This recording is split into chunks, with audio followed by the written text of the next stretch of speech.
Hello, traders. FX Pip Collector here. Today is Wednesday, November 12th, and this is my analysis for the Aussie US dollar, and we're on the daily time frame to start with.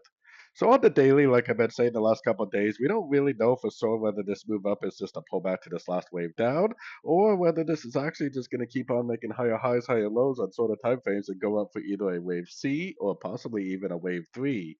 It could even then turn into a wave 3 based on our weekly, monthly time frame analysis. So going down to the 1 hour time frame, like I said, as long as it doesn't break structure to the downside, we definitely want to continue to be bullish.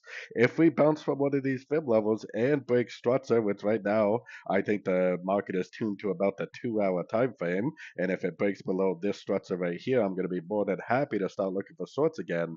But if it doesn't break down, then I'll just keep on following my structure up. And if it just keeps on making higher highs, higher lows, and I just keep on looking for longs the whole time, then that definitely shouldn't create a problem.